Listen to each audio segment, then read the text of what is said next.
This is the building where David Cassidy lived until he died in November of 2017.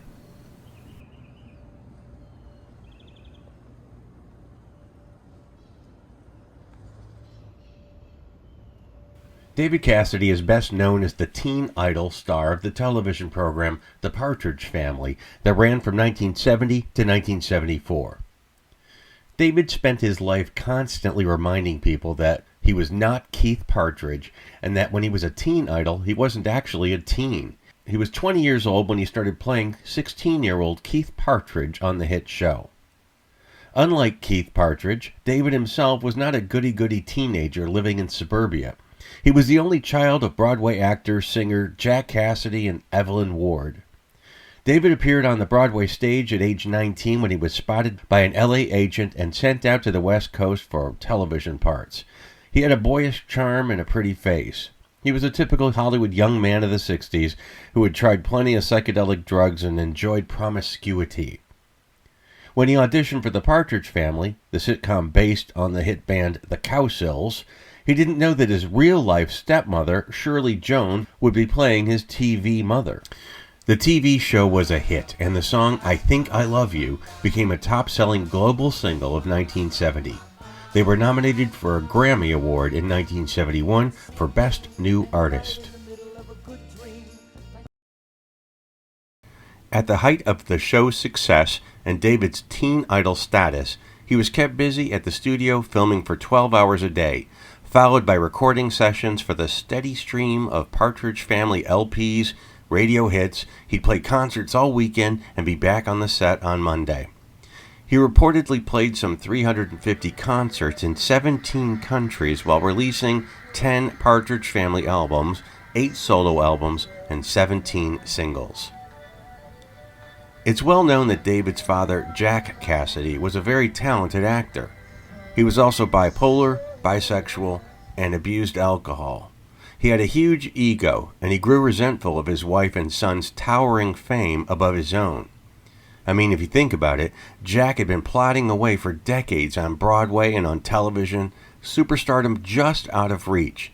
Then his son surpasses any success of Jack's in such a short period of time. David hadn't spoken to his father for a year when he died in a fire at the age of 49 in his West Hollywood condominium. David was thrust into international fame and a chaotic life on the road without a real support system back home. The 20-something was making big money singing to hysterical teenage girls all over the world. In one England show, it led to a haunting tragedy. 800 concertgoers were injured in a stampede which killed a 14-year-old girl named Bernadette Whelan. She died from brain damage brought on by asphyxiation. Her parents publicly stated that they did not blame Cassidy. It's a different time. David sent flowers and a message of condolence to the family, but avoided attending the funeral and turning it into a media circus. The Partridge Family television program ended in 1974. David married his first wife, actress Kay Lenz, in 1977. He had a short-lived detective show called David Cassidy, Manned Undercover. Short, as in it was canceled after just a few episodes. The 80s weren't good years for him either, as he grew depressed and drank more. His marriage to Kay Lenz dissolved in 1983, and offers for work dried up. He was the first to admit he had no real skills or talents outside of show business. He toured in plays and did live shows, and even had his own show which ran for a year in Vegas. In 2011, Cassidy sued for back royalties of Partridge Family merchandise. He was awarded $158,000. The victory was short-lived as Cassidy's drinking began to manifest in legal problems. He was charged with driving under the influence of alcohol 3 times between 2010 and 2014. I just want to show you that I'm not impaired. Believe me, that's why I'm asking you. I've had 4 eye surgeries. All right. 1, 2, 3, 4, 5, 6, 7, 8, 9. All right, stand relax. 1001, 1002, 1003, 1004. All right, keep going. How far? Till I tell you to stop. Oh, I'm sorry. Okay. 1001. Keep your foot higher. 1003. Look at your foot. 1005. 1006. All right, you can stop that one. Cassidy's alcohol and drug abuse ended his 23-year marriage to his third wife, Sue Schifrin.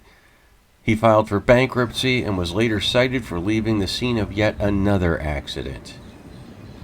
After the bankruptcy, Cassidy had to sell his mansion and boat. He bought this condominium in Fort Lauderdale, Florida. Thank you to my friend Richard Kapler for this information. He had a disastrous concert performance in Agora Hills, California in February of 2017. He forgot lyrics to the songs and fell off stage. Fans got angry. Cassidy responded with, "Are you stupid or deaf?" David was booked on Dr. Phil to discuss his retirement from concerts, and he claimed he inherited the affliction of dementia.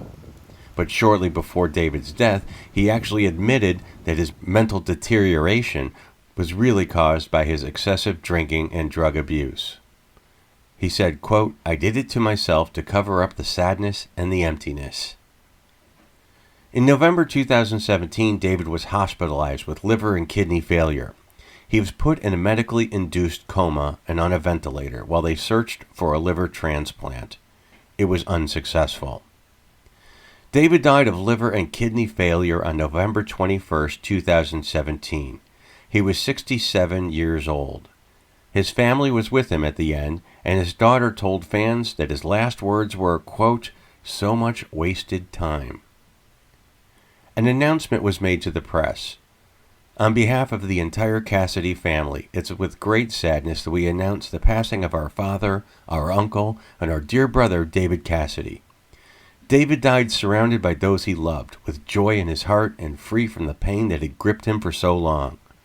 Thank you for the abundance of love and support you have shown him these many years. David Cassidy was cremated and his ashes reportedly scattered in Bali. His stepmother Shirley Jones told the press, "As a little boy, his sweet sensitivity and wicked sense of humor were already on display, and I will treasure the years we spent working and growing together. I will also find solace knowing that David is now with his dad." Thank you very much, Mark Langlois, for the story, and thank you very much, Mark and Lauren, for the photographs. Before I finish, I want to show you some footage I took several years ago while driving on the Warner Ranch, formerly the Columbia Ranch in Burbank. There are several homes on this lot that you'd recognize from movies and television programs, including the house from the Partridge Family, which was also the Kravitz home on Bewitched, just a couple of doors down from 1164 Morning Glory Circle. I know it's not great quality, but take a good look at it. It'll be gone soon.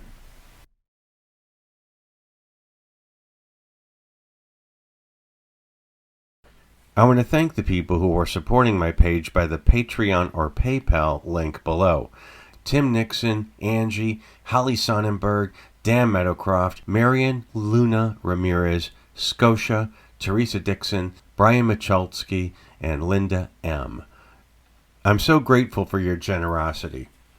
Thank you everyone for your time, thank you for your attention, and until next time. You heard me.